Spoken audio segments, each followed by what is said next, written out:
प्रत्येक प्रश्नाचं उत्तर मिळायलाच पाहिजे असं नाही, पण तो प्रश्न सोडवत असताना आपण जो काही विचार करतो तो अल्टिमेटली आपल्याला या मुख्य ज्या स्पर्धा परीक्षा असणार आहेत त्याच्यामध्ये नक्की उपयोग होतो. त्यामुळे अशा पद्धतीचे जास्तीत जास्त प्रश्न स्वतःहून सोडवण्याचा प्रयत्न करा.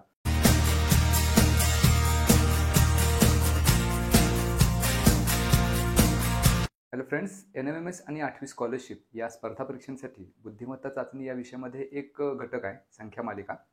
तर त्या संख्या मालिकेवर आधारित वेगवेगळ्या प्रकारचे प्रश्न असतात. त्यातलाच एक प्रश्न, त्याच्यावरची काही उदाहरणं आपण पाहूया आणि त्याची उत्तर कशी मिळवायची ते आजच्या व्हिडिओमध्ये आपण पाहू. तर त्या संख्या मालिकेमध्ये एक प्रश्न प्रकार असा असतो की आपल्याला एक संख्यांची मालिका दिलेली असते आणि त्यामध्ये ज्या संख्या आहेत त्यांच्यामध्ये एक विशिष्ट संबंध असतो आणि मग त्या संख्या मालिकेमध्ये एखादं पद मिसिंग असतं आणि ते त्या प्रश्नचिन्हाच्या ठिकाणी कोणती संख्या येईल ते आपल्याला शोधायचं असतं. तर त्या पद्धतीचे काही प्रश्न आपण पाहूया आणि त्याच्यामध्ये किती वेगवेगळ्या पद्धतीने पॅटर्न विचारले जाऊ शकतात आणि त्यांची उत्तर कशी आपण मिळवू शकतो ते आजच्या व्हिडिओमध्ये आपण पाहू. तर सुरुवात करूया पहिल्या प्रश्नापासून. तर हा पहिला प्रश्न ज्याच्यामध्ये संख्या मालिका आपल्याला अशी दिलेली 5, 8, 17, 44, 125 आणि शेवटी प्रश्नचिन्ह. या प्रश्नचिन्हाच्या ठिकाणी या चारपैकी कोणती संख्या येईल असा हा प्रश्न. तर सर्वात अगोदर ही जी संख्या मालिका आपल्याला दिलेली आहे त्या संख्या मालिकेचं निरीक्षण केल्यावर एक लक्षात आपल्या असं येईल की ह्या संख्या मालिकेमधल्या संख्या ज्या त्या क्रमाक्रमानं वाढत जातात. याचा अर्थ सलग 2 येणाऱ्या संख्यांच्या मध्ये कदाचित बेरजेचा किंवा गुणाकाराचा संबंध असला पाहिजे. मग आपण सलग 2 ह्या ज्या संख्या येतात त्याच्यामध्ये गुणाकाराचा काही संबंध आहे का बघूया. म्हणजे पहिल्या संख्येची दुप्पट किंवा तिप्पट अशा पद्धतीचा संबंध आहे का, तर तसा काही संबंध आपल्याला दिसत नाही. मग त्यांच्यामधला फरक बघूया. म्हणजे 5 आणि 8 मध्ये 3चा फरक आहे, 8 आणि 17 मध्ये 9चा फरक आहे, 17 आणि 27 44, त्यानंतर 44 आणि किती बरोबर 125 येईल तर 81. मग आता हे जे फरक आहेत सलग येणाऱ्या दोन संख्यांच्या मधली त्यांच्यामधला संबंध आपल्या लक्षात येईल की 3ची तिप्पट 9 आहे, 9ची तिप्पट 27, 27ची तिप्पट 81.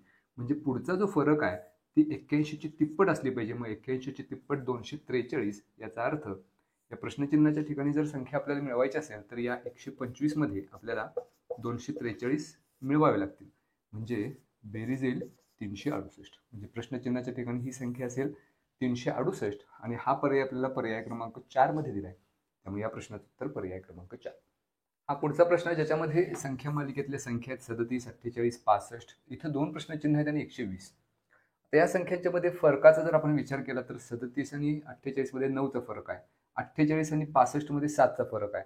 म्हणजे इथं फरकाचा काही आपल्याला संबंध दिसत नाही. मग त्या संख्या मालिकेमध्ये ज्या संख्या आहेत त्यांचं थोडंसं निरीक्षण करायचं की त्या संख्या कोणत्या संख्यांच्या जवळच्या आहेत. म्हणजे इथं पहिली संख्या 37 आहे, पुढची 48 आहे, त्याच्या पुढची 65 आहे. मग आपल्याला थोडंसं इथं लक्षात येईल की ही 36च्या जवळची संख्या आहे, ही 49च्या जवळची संख्या आहे, ही 64च्या जवळची संख्या आहे, ही 121च्या जवळची संख्या आहे. आता ह्या सर्व संख्यांचं निरीक्षण केलं 36, 49, 64, 121 तर लक्षात आपले असं येईल की या पूर्णवर्ग संख्या आहेत. म्हणजे पूर्णवर्ग संख्येच्या जवळच्या ह्या सर्व संख्या आपल्याला संख्या मालिकेमध्ये दिलेल्या. पण इथं पहिली जी संख्या आहे ती 36 म्हणजे 6चा वर्ग, त्याच्यामध्ये 1 मिळवावं लागेल मग 37 मिळेल. दुसरी संख्या मात्र 7चा वर्ग अधिक 1 अशी नाही, कारण 7चा वर्ग 49 अधिक 1 50 यायला पाहिजे होतं, पण तिथं तर 48 आहे. याचा अर्थ याच्यातून 1 वजा केलेला आहे. त्याच्या पुढची संख्या 8चा वर्ग 64 अधिक 1 आहे.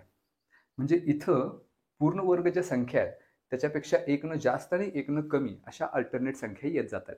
मग इथं हा 6चा वर्ग झाला, 7चा वर्ग, 8चा वर्ग. या प्रश्नचिन्हाच्या ठिकाणी 9चा वर्ग आणि अल्टरनेट अधिक 1 वजा 1 होतात. मग 8चा वर्ग अधिक 1 आल्यामुळे इथं 9चा वर्ग वजा 1 येईल. 9चा वर्ग 81 वजा 1 उत्तर येईल 80. म्हणजे या पहिल्या प्रश्नचिन्हाच्या ठिकाणी संख्या असायला पाहिजे 80. आता त्याच्यानंतर पुढचं लगेच प्रश्नचिन्ह आहे. 9चा वर्ग झाल्यानंतर इथं 10चा वर्ग, आता वजा 1 झालेला त्यामुळे इथं अधिक 1 करायचं. मग 10चा वर्ग 100 अधिक 1 101. त्यामुळे या दुसऱ्या प्रश्नचिन्हाच्या ठिकाणी संख्या असेल 101. म्हणजे आपलं उत्तर आहे 80, 101. हा पर्याय दिलेल्या 4 पर्यायामध्ये पर्याय क्रमांक 4 मध्ये आपल्याला दिसतोय. त्यामुळे या प्रश्नाचं उत्तर पर्याय क्रमांक 4. आता ही पुढची संख्या मालिका ज्याच्यात संख्या आहेत 18, 38, 60, 84, 110 आणि शेवटी प्रश्नचिन्ह आहे. पुन्हा एकदा संख्या क्रमाक्रमानं वाढत जात आहेत. मग आपण सलग 2 येणाऱ्या संख्यांच्या मधला फरक पहिला चेक करूया. त्याच्यामध्ये काही संबंध आपल्याला लक्षात येतो का बघू. आणि मग त्या प्रश्नानं किंवा त्या पद्धतीने आपल्याला उत्तर नाही मिळालं तर मग गुणाकार आहे का किंवा एखाद्या वर्ग संख्येच्या जवळची संख्या आहे का, घन संख्येच्या जवळची संख्या आहे का, असा विचार आपण करू शकतो. सुरुवात आपण फरकापासून करूया. 38 आणि 18 मध्ये 20चा फरक आहे, 38 आणि 60 मध्ये 22चा फरक आहे, 60 अधिक 24 84 म्हणजे थोडंसं आपल्याला इथं लक्षात येईल की 20, 22, 24 म्हणजे पुढचा फरक 26 असला पाहिजे. थोडक्यात 20 नंतर येणाऱ्या क्रमाने येणाऱ्या समसंख्या हा सलग दोन येणाऱ्या संख्यांच्या मधला फरक आहे. मग त्या लॉजिकनुसार पुढचा जर फरक आपल्याला काढायचा असेल तर तो 26 नंतर येणारी समसंख्या म्हणजेच 28 असणार आहे. म्हणजे 110 मध्ये 28 जर मिळवले तर प्रश्नचिन्हाच्या ठिकाणी संख्या मिळेल. मग 110 अधिक 28 उत्तर मिळेल 138. याचा अर्थ प्रश्नचिन्हाच्या ठिकाणी संख्या असेल 138, जे आपल्याला पर्याय क्रमांक 2 मध्ये दिले. ही पुढची संख्या मालिका 60, 20, 12, 60/7 आणि प्रश्नचिन्ह. प्रश्नचिन्हाच्या ठिकाणी या चारपैकी कोणती संख्या असेल असा प्रश्न. आता हा प्रश्न थोडासा वेगळा आहे, कारण याच्यामध्ये काही संख्या पूर्णांक आहेत, एक अपूर्णांक आहे, आणि जे पर्याय आपल्याला दिलेले आहेत त्याच्यामध्ये काही पूर्णांक आहेत, काही अपूर्णांक आहेत. मग आता ह्या सर्व संख्या मालिकेमधल्या ज्या संख्या आहेत त्यांचं निरीक्षण आपण करूया. या संख्या क्रमाक्रमानं कमी कमी होत जातात. म्हणजे 60 पेक्षा 20 संख्या कमी आहे, त्याच्यापेक्षा 12 ही संख्या कमी आहे, पण त्यांच्यामधला फरक समान असू शकत नाही, कारण एक पूर्णांक याचा अर्थ यांच्यामधला फरक म्हणजे त्याच्यामध्ये काही संबंध आपल्याला मिळू शकणार नाही. असं थोडंसं लॉजिक आपण लावू शकतो इथं. मग आपण पटीचा उल्लेख करूया, म्हणजे एखाद्या संख्येच्या पटीनं त्या संख्या कमी कमी होत जात आहेत का. पहिली संख्या 60 आहे. मग 60ला कितीनं भागलं किंवा गुणलं तर 20 येईल. तर आपल्या असं लक्षात येईल की 60 भागिले 3 बरोबर 20. आता 12 सुद्धा 12च्या पटीमध्ये सुद्धा 60 आहे. याचा अर्थ 60ला जर आपण 5 भागलं तर 12 मिळतील, कारण 12×5 = 60. मग त्या लॉजिकनुसार इथं 60 ही संख्या आहे तशीच, म्हणजे 60/1 अशीही लिहू शकतो.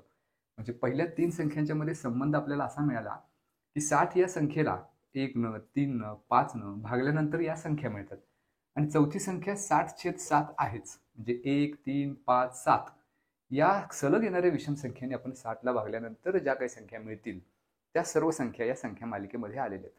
मग आता 7 नंतर येणारी विषम संख्या 9 आहे. याचा अर्थ प्रश्नचिन्हाच्या ठिकाणी संख्या असणार आहे 60/9, जे आपल्याला इथं पर्याय क्रमांक 3 मध्ये दिले. त्यामुळे या प्रश्नाचं उत्तर पर्याय क्रमांक 3. पुढच्या संख्या मालिकेमधल्या संख्या 5, 10, 30, 60, 180, 307 आणि प्रश्नचिन्ह शेवटी आहे. शेवटी प्रश्नचिन्हाच्या ठिकाणी या चारपैकी कोणती संख्या असेल. आता ह्या सर्व संख्या क्रमाक्रमाने वाढत जातात, आणि एक आपल्याला निरीक्षण केल्यानंतर असंही लक्षात येईल की या संख्या मागच्या संख्येच्या पटीमध्ये, म्हणजे 10 ही संख्या 5ची दुप्पट आहे, 30 ही संख्या 5ची 3 पट आहे, पुन्हा 60 ही संख्या 30ची दुप्पट आहे. म्हणजे याच्यामध्ये पटीचा संबंध आहे, पण तिप्पट जी आहे ती समान येत नाही. म्हणजे मागच्या संख्येची दुप्पट किंवा तिप्पट असा सलग संबंध नाही. मग आपण पहिल्यांदा याच्यामध्ये निरीक्षण करूया की संबंध काय, त्यांच्यामध्ये पॅटर्न काय. म्हणजे पहिल्या संख्येला 2 न गुणलं तर दुसरी संख्या मिळेल. 10 × 3 30, 30 × 2 60, 60 × 3 180, 180 × 2 360. म्हणजे क्रमाक्रमानं दुप्पट तिप्पट असा संबंध आहे. मग आता प्रश्नचिन्हाच्या ठिकाणी संख्या शोधायला 180ची दुप्पट 360 आहे. याचा अर्थ 360ची तिप्पट या प्रश्नचिन्हाच्या जागी असली पाहिजे. मग 360ची तिप्पट म्हणजेच 1080 ही संख्या असणार प्रश्नचिन्हाच्या ठिकाणी, जे आपल्याला दिले पर्याय क्रमांक 3 मध्ये. त्यामुळे या प्रश्नाचं उत्तर पर्याय क्रमांक 3. पुढच्या संख्या मालिकेमधल्या संख्या थोड्याशा रॅन्डम आपल्याला दिसतात. म्हणजे 0 नंतर 1 आहे, पुन्हा 5 आहे, पुन्हा 5 ही संख्या रिपीट झालेली आहे. 10, 9, 15 म्हणजे सलग येणाऱ्या संख्यांच्या मध्ये कुठल्याही पद्धतीचा संबंध आपल्याला इथे दिसत नाही. पण थोडंसं अशा प्रकारचा प्रश्न जर असेल तर थोडंसं लॉजिक आपण इथं असं लावू शकतो की शेवटी 2 प्रश्नचिन्ह आहेत. याचा अर्थ कदाचित इथं अल्टरनेट संख्यांची मालिका, म्हणजे अल्टरनेट संख्यांच्या 2 मालिका असू शकतात. म्हणजे पहिली संख्या, त्याच्यानंतर तिसरी, त्याच्यानंतर 5वी. तर तसा संबंध आपण शोधण्याचा प्रयत्न करूया. म्हणजे इथं या संख्या मालिकेने पहिली संख्या 0 आहे, तिसरी संख्या 5 आहे, पुन्हा 10 आहे आणि पुन्हा 15 आहे. मग इथं 0 अधिक 5 5 मिळेल, 5 अधिक 5 10 मिळेल, 10 अधिक 5 15 मिळेल. त्या लॉजिकनुसार इथं एक संख्या सोडून पुढची संख्या मिळवायला 15 अधिक 5 करावे लागतील. 15 अधिक 5 बरोबर 20. याचा अर्थ दुसरं जे प्रश्नचिन्ह आहे त्या ठिकाणी संख्या असली पाहिजे 20. आता याच्यामध्ये अल्टरनेट संख्येची आणखी एक मालिका सुद्धा आहे, पण ती न सोडता सुद्धा आपण उत्तराकडे जाऊ शकतो. म्हणजे आपल्याला असा पर्याय या चारपैकी शोधायचा आहे ज्याच्यामध्ये दुसरी संख्या 20 असेल, आणि असा एकच पर्याय आपल्याला इथे दिसतोय, पर्याय क्रमांक 1. त्यामुळे हे त्याचं उत्तर असलं पाहिजे. तरी सुद्धा आपण दुसरी जी अल्टरनेट संख्यांची मालिका आहे तीही चेक करूया. म्हणजे 1 नंतर 5, 5 नंतर 9, 9 नंतर प्रश्नचिन्ह आहे.